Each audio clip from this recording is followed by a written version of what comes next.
Welcome. The following is my commentary on Week 17 with a focus on my Eagles. Enjoy. My Philadelphia Eagles were able to squeak another win over a formidable opponent in a manner that once again leaves us fans hopeful, but scratching our heads. The Buffalo Bills are a quality football team. There is no denying that. Josh Allen is one of the most talented quarterbacks in his generation, and they have talent across the board. The Philadelphia Eagles have one of the best rosters in the National Football League as well, and ours are just entering their primes. Heading into the matchup, I was worried that despite our talent advantage, the Bills chasing a division title at the time might be hard to manage in their home stadium. But, for 3 quarters, my fears were not realized.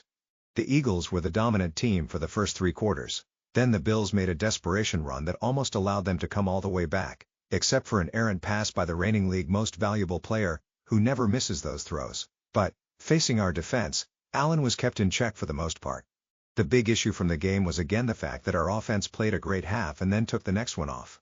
Watching the coverage and commentary following the game, it is clear that we continue to have issues with play design. Pundits are questioning the play of the receiver and our quarterback Jalen Hurts, but we continue to send our receivers right into coverage without options.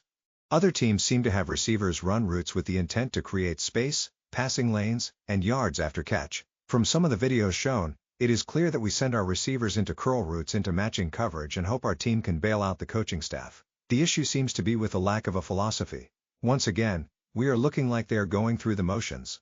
I understand that our opponents will make some adjustments throughout the game, but we cannot continue just going 3 and out. We need to be able to at least get 1 or 2 first downs to allow our defense rest and the ability to drain the clock. It is puzzling that it continues to be an issue for our team, despite the plethora of talent we have available. Not every game is going to be a blowout. That is not realistic, but we should at least be able to sustain some level of consistency and adjust to the changes from our opponents. We cannot expect that a 2 or 3 score lead will hold up against playoff offenses that will adjust and take more calculated chances to score. Some of the pundits are being overly critical simply to appease audiences and for ratings and clicks, but I am not sure we can be on the complete opposite side believing that there may be some miraculous change come playoffs. It is concerning, but we are winning. And we had a difficult schedule, so I am hoping that we can turn it on when it matters most. Now for the rest of the league. I believe that you must control what you can and take advantage of opportunities when they present themselves. I am not a big fan of hoping that things fall into place. When you have a chance to remove any constraints or alternative unfavorable outcomes, then you must ensure victory. Especially when your opponent is a team that is dysfunctional. Of course I am talking about the Steelers losing to the Cleveland Browns. Ideally, the Steelers would have slammed the door on their division rival in the Baltimore Ravens, who destroyed the Green Bay Packers at Lambeau Field. The Steelers could have eliminated them with a win. Now, they will host a winner-take-the division game on the final week of the 2025 season. A game they will not have their top receiver, who is suspended following his incident with a fan. A stupid act caused a stupid loss that may cause a team with potential to miss the playoffs despite leading the division all year long.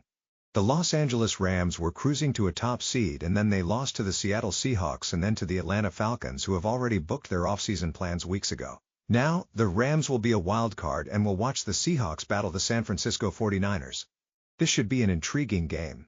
I am not a big fan of the Niners who talk a big game, but fail to deliver when it matters most. But I think that Kyle Shanahan is removing any doubt about the quality of coach he is. Happy New Year, because everyone. every time they lose a key In piece, many he areas still of our keeps them on public track, policy, the especially year this 2025 has shown